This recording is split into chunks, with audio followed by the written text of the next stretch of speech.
लेखापुर नाम के गांव में रेनू अपने मामा मामी और उनकी बेटी सोनिया के साथ रहती थी। रेनू की मामी और उसकी बेटी उसे बिल्कुल पसंद नहीं करते थे। हालांकि उसके मामा उससे बहुत प्यार करते थे। रेनू के मामा हमेशा उसकी मामी मंजरी को समझाते रहते थे, लेकिन वो अपने पति से ही झगड़ा करने लगती थी। हमेशा की तरह एक दिन मंजरी का पति उससे कहता है, मंजरी, तुम रेनू को अपनी बेटी की तरह क्यों नहीं मानती हो? अरे मानना क्या है, वो मेरी बेटी सच में नहीं है, वो आपकी बहन की बेटी है। लेकिन मेरी बहन हमेशा के लिए जा चुकी है, वो हमारे साथ रहती है, तो हमें उसे अपनी बेटी की तरह प्यार करना चाहिए। बड़ी आई, कल की लड़की को मैं अपनी बेटी की तरह प्यार दूं? मैं अपनी बेटी से ज्यादा किसी को प्यार नहीं दूंगी। उसे इस घर में रहने दिया, ये काफी नहीं है क्या, जो आप उसे बेटी मानने के लिए जबरदस्ती कर रहे हैं? मैं जबरदस्ती नहीं कर रहा हूँ, बस बता रहा हूँ। अच्छा चलो, बेटी नहीं मानोगी, कम से कम अच्छे से व्यवहार कर लिया करो, प्यार से बात कर लिया करो। नहीं, देखो, आप उसकी ज्यादा साइड मत लो। अगर उसकी साइड ली तो मैं अपनी बेटी को लेकर मायके चली जाऊंगी। रहना आप यहाँ पर उसी को लेकर। अगर आज के बाद आपने कभी भी उसका जिक्र मेरे सामने किया तो ये अच्छा नहीं होगा। उस दिन से मुकेश मंजरी को रेनू के बारे में कुछ नहीं कहता है। रेनू बहुत ही नेक और दयालु थी, इसलिए वो बिना कुछ कहे चुपचाप अपनी मामी और उसकी बेटी की सारी बात मान लिया करती थी। ऐसे ही समय बीत रहा होता है। एक दिन मुकेश शहर से गांव आता है। शहर से मुकेश रेनू के लिए सुंदर पायल लेकर आया था। रेनू पायल को देखकर बहुत खुश होती है। मामा जी, ये पायल तो बहुत सुंदर है। सोनिया ये सब देख लेती है और अपनी मम्मी को जाकर बताती है। मम्मी, आपको पता है, पापा ने रेनू को अभी पायल दिए हैं। वो पायल पापा शहर से लेकर आए हैं। मेरे लिए तो पापा सस्ती सी चॉकलेट लेकर आए हैं। आप देख रही हो ना कि पापा कैसे मेरे साथ भेदभाव कर रहे हैं। मैंने तो आपको पहले ही कहा था, इस नौकरानी को घर से धक्के मार कर निकाल दो, आगे चलकर हमारे लिए खतरा बन जाएगी। हाँ, तू सही कह रही है, लेकिन बीते हुए कल को वापस तो नहीं लाया जा सकता है। मम्मी, मुझे नहीं पता, लेकिन किसी तरह इसे इस घर से भगाओ। अगर ये इस घर में रही तो मैं नहीं रहूंगी। अरे मेरी बच्ची, गुस्सा मत हो। खामखा मनहूस की वजह से मेरी बेटी का मूड खराब हो गया। तभी वहाँ पर रेनू बहुत स्वादिष्ट खाना बनाकर लाती है। अचानक मंजरी रेनू का बनाया हुआ खाना फेंक देती है और उसे एक थप्पड़ मार देती है। क्यों री, तूने इस खाने के अंदर इतनी मिर्ची क्यों डाल रखी है? तू हमें जान से मारना चाहती है ना, ताकि हम मर जाए और तू इस बड़े से घर में अकेले राज करे? हाँ मम्मी, इसने बहुत गंदा खाना बनाया है। खाने में इतनी सारी मिर्ची है। दोनों माँ बेटी की बात सुनकर रेनू कहती है, अगर आप दोनों को मेरा बनाया हुआ ये खाना अच्छा नहीं लग रहा तो मैं आपके लिए दोबारा बना दूंगी। आप जैसा खाना कहेंगी मैं वैसा ही बनाऊंगी। इतना कहकर रेनू फिर से खाना बनाने चली जाती है। इसी तरह दोनों माँ बेटी मिलकर रेनू पर अत्याचार करती रहती थी। एक दिन मंजरी और सोनिया रेनू के कमरे में आती है। सोनिया ने बर्गर ऑर्डर किया है, इसलिए आज घर में खाना नहीं बनेगा। अरे वाह, आज मैं पहली बार बर्गर खाऊंगी। अरे शक्ल देख अपनी, बड़ी आई बर्गर खाएगी। तुझे बता रहे हैं कि खाना नहीं बनाना है। मुझे बर्गर नहीं मिलेगा? हाँ सही कहा। फिर मैं क्या खाऊंगी? अगर एक वक्त भूखी रह जाएगी तो कुछ हो जाएगा क्या तेरे को? तू इतनी मनहूस है ना कि कभी तुझे कुछ नहीं होने वाला। तू तो पैदा ही हुई है दूसरों को परेशान करने के लिए, बेवकूफ लड़की। उसके बाद दोनों माँ बेटी वहाँ से चली जाती हैं। दोनों माँ बेटी बर्गर खाती है और उस दिन रेनू भूखे रह जाती है। ऐसे ही दिन बीत रहे थे और एक दिन रेनू सीढ़ी से उतर रही होती है, तभी उसका पैर फिसल जाता है। ये सब देखकर सोनिया अपनी माँ से कहती है, मम्मी, मैंने पहले ही सरफ वाला पानी सीढ़ी पर गिरा दिया था। अब इसके हाथ पैर टूटेंगे, बहुत मजा आएगा और फिर इसके बाद हम इसे घर से धक्के मार कर निकाल देंगे। दूसरी तरफ रेनू के हाथ पैर तो नहीं टूटते हैं, लेकिन उसके हाथ पैर में बहुत जोर से दर्द हो रहा होता है। रेनू अपने कमरे में जाती है और रोने लगती है। तभी सोनिया और मंजरी रेनू के कमरे में जाती है। मनहूस लापरवाह लड़की, तुझे पता नहीं है क्या? खाने का समय हो गया है, हम दोनों को भूख लग रही है। मामी जी, आज मैं गिर गई हूँ, जिसकी वजह से मेरे पैरों में और हाथों में बहुत जोर से दर्द हो रहा है। आज आप खुद खाना बना लीजिए, मैं कल से बना दूंगी। तेरी हिम्मत कैसे हुई मुझे हुक्म देने की? अगर तू इस घर में काम नहीं करेगी तो तुझे यहाँ रखेगा कौन? अभी के अभी निकल जा मेरे घर से। रेनू रोते हुए कहती है। मामी जी, कभी कभी तो मुझे लगता है कि आप दोनों मुझे इस घर में रहने देना ही नहीं चाहती हो। मुझे पता है आप दोनों मेरे से बहुत नफरत करती हो। अगर आप सब यही चाहती हो कि मैं इस घर से चली जाऊं तो मैं चली जाऊंगी। अच्छा, बहुत सही सोचा है तूने। चल, बहुत हो गया बकवास, निकल यहाँ से। हमने तुझे इस घर में काम करने के लिए रखा था, लेकिन अब तो टाइम से काम नहीं करेगी तो इसमें हम क्या करें? रेनू रोते हुए वहाँ से चली जाती है। रोते हुए रेनू नदी के किनारे बैठ जाती है। अब मैं कहाँ जाऊँ, कैसे रहूँ? मुझे तो कुछ समझ ही नहीं आ रहा है। सब कुछ खत्म हो गया। सोनिया और मामी जी मुझसे इतना नफरत करती थी कि अब मुझे इस कगार पर लाकर खड़ा कर दिया। क्यों ना मैं इस नदी में कूदकर अपनी जान दे दूं? वैसे भी मेरे जाने से किसी को क्या फर्क पड़ने वाला है? मेरा तो इस दुनिया में कोई नहीं है। ये सब बोलकर रेनू बहुत रो रही थी। तभी वहाँ से एक बूढ़ी अम्मा गुजर रही होती है। उनके हाथ में एक मटकी थी। सुनो, क्या तुम मेरे मटके में पानी भरकर घर तक पहुँचा दोगी? दरअसल मैं लाठी के सहारे चलती हूँ और मेरी लाठी पीछे गिर गई है। मेरे कमर और घुटने में दर्द रहता है, इसलिए झुककर मैं अपनी लाठी नहीं उठा पाई। इसलिए पानी लेकर घर तक पहुँचने के लिए मुझे तुम्हारी मदद चाहिए। रेनू तुरंत नदी में जाती है और वहाँ से पानी लाकर उस अम्मा को मटकी दे देती है। वो बूढ़ी अम्मा एक सिंड्रेला परी के रूप में बदल जाती है। रेनू ये सब देखकर हैरान रह जाती है। सिंड्रेला परी रेनू से कहती है, तुम्हारा बहुत बहुत धन्यवाद। मैं इतनी देर से लोगों से पानी मांग रही थी, लेकिन किसी ने मुझे पानी नहीं दिया। मुझे तो लगने लगा था कि पृथ्वी लोक पर कोई भी बुजुर्गों की इज्जत नहीं करता है, लेकिन एक तुमने ही मुझ पर विश्वास किया और मुझे पानी लाकर दिया। कोई बात नहीं, सबकी मदद करना तो इंसान का पहला कर्तव्य होता है। अच्छा, मैंने तुम्हें यहाँ रोते हुए देखा। तुम चाहो तो अपनी परेशानी मुझसे बांट सकती हो। क्या पता मैं तुम्हारी कोई मदद कर पाऊँ। सिंड्रेला परी की बात सुनकर रेनू रोने लगती है और उसे रोते हुए सारी बात बता देती है। रेनू की बात सुनकर सिंड्रेला परी को उस पर बहुत तरस आता है और वो कहती है, तुम चिंता मत करो, मैं तुम्हारी मदद जरूर करूंगी। इतना कहकर सिंड्रेला परी अपनी जादुई छड़ी घुमाती है और वहाँ एक बर्गर का घर प्रकट कर देती है। आज से तुम इस जादुई बर्गर के घर में रहना और ये तुम्हारी सारी इच्छा पूरी करेगा। इस जादुई बर्गर के घर के अंदर तुम्हें हर रोज बना हुआ बर्गर मिलेगा, जिसे बेचकर तुम पैसे कमा सकती हो। आपका बहुत बहुत शुक्रिया सिंड्रेला परी, आपने तो मेरी सारी परेशानी ही खत्म कर दी। सिंड्रेला परी वहाँ से चली जाती है और रेनू जादुई बर्गर के घर के अंदर जाती है। वो घर अंदर से बहुत खूबसूरत था। अरे वाह, ये घर तो बहुत सुंदर है। यहाँ तो जैसा सिंड्रेला परी ने कहा था सब कुछ वैसा ही है। इस जादुई बर्गर के घर के अंदर तो स्वादिष्ट बर्गर है। मैं बर्गर बेचकर अपना गुजारा करूँगी और अगर मेरे पास बहुत सारे पैसे आ गए तो मैं गरीबों में भी दान करूँगी। रेनू खुद से ये सब बोल रही होती है। तभी जादुई बर्गर के घर में से आवाज आती है, रेनू, तुम एक बहुत अच्छी लड़की हो। तुम हमेशा दूसरों के बारे में सबसे पहले सोचती हो। अभी तो तुम्हारे पास बहुत सारे पैसे भी नहीं आए हैं, लेकिन तुमने गरीबों के बारे में सोचना शुरू कर दिया। तुम्हारी ये उदारता देखकर मुझे बहुत खुशी हुई।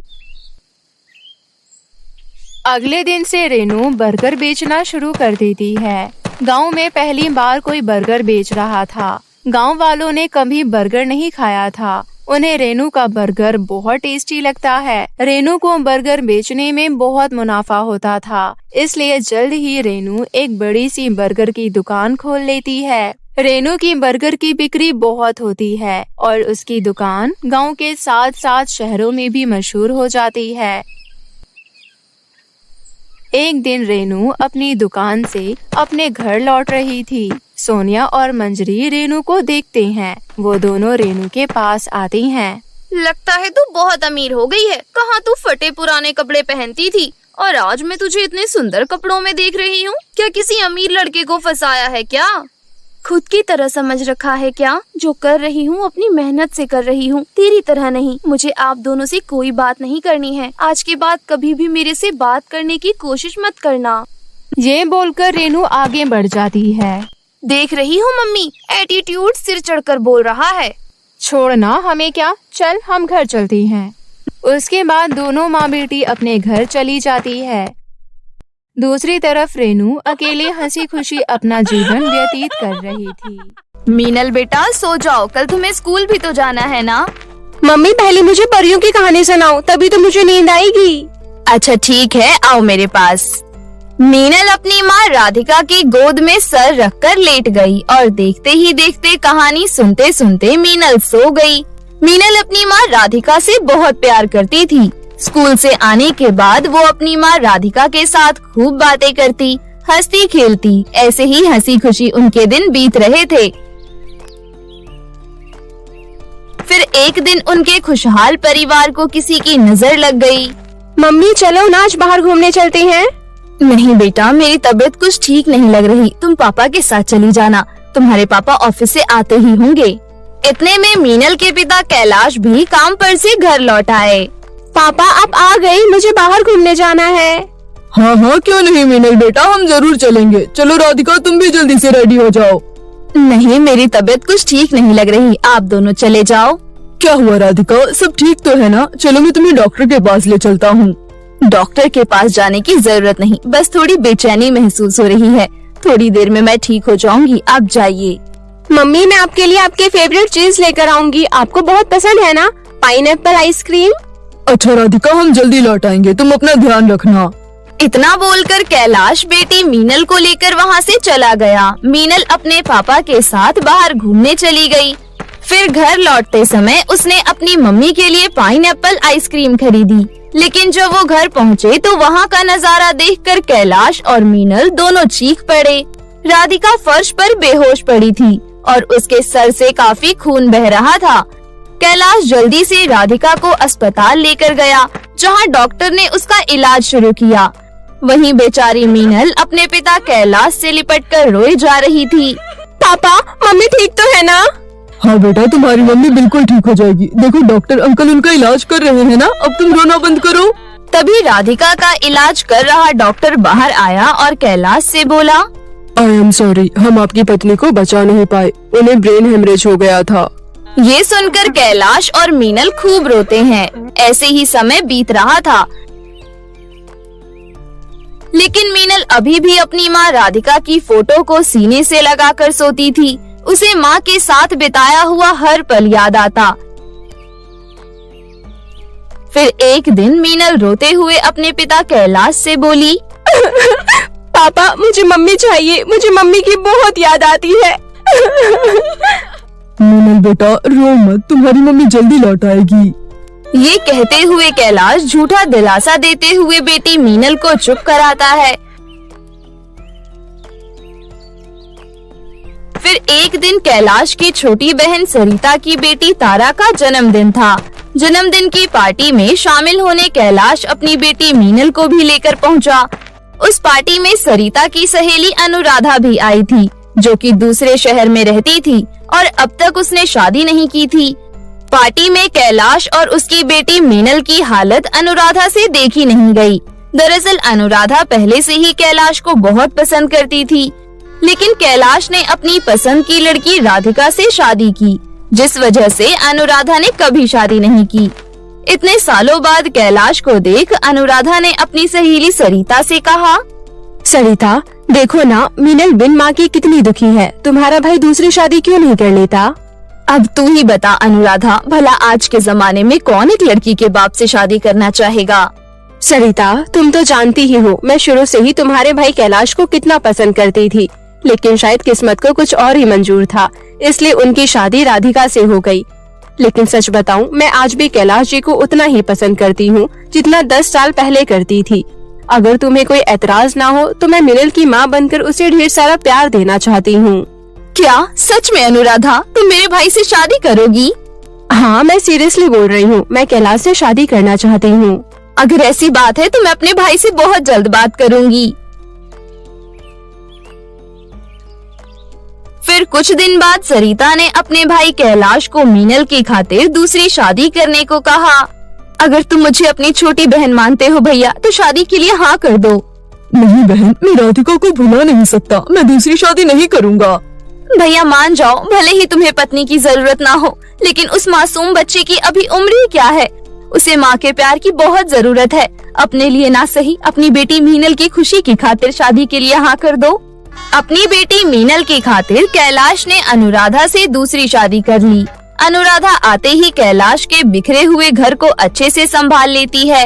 अनुराधा उस घर में आ तो जाती है, लेकिन ना तो उस घर में उसे माँ का दर्जा मिला, ना पति का प्यार, क्योंकि जहाँ कैलाश को अनुराधा को पत्नी के रूप में अपनाने का समय चाहिए था, वहीं मीनल भी उसे अपनी माँ राधिका की जगह नहीं दे पा रही थी।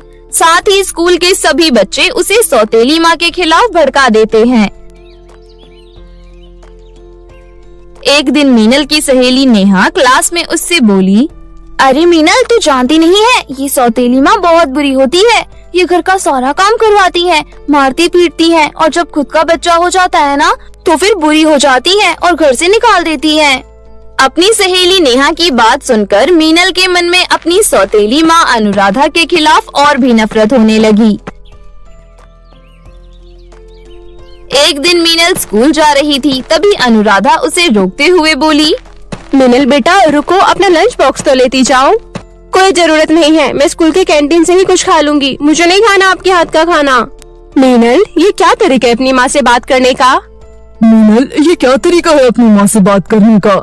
जी मेरी माँ नहीं है, मेरी माँ भगवान के पास गई है। रहने दीजिए कैलाश जी, लगता है आज मीनल बेटी को कैंटीन का खाना खाने का मन कर रहा होगा। अच्छा मीनल बेटी, लाओ मैं तुम्हारी टाई बांध देती हूँ। नहीं, मुझे टाई बांधना आता है, मैं खुद कर लूंगी। ऐसा बोलकर मीनल बिना लंच बॉक्स लिए गुस्से से स्कूल चली गई। अनुराधा को उसका व्यवहार थोड़ा अजीब लगा, लेकिन वो जानती थी एक दिन मीनल उसे अपनी माँ जरूर मानेगी। ऐसे ही समय बीत रहा था। मीनल अक्सर बिना लंच लिए स्कूल चली जाती थी।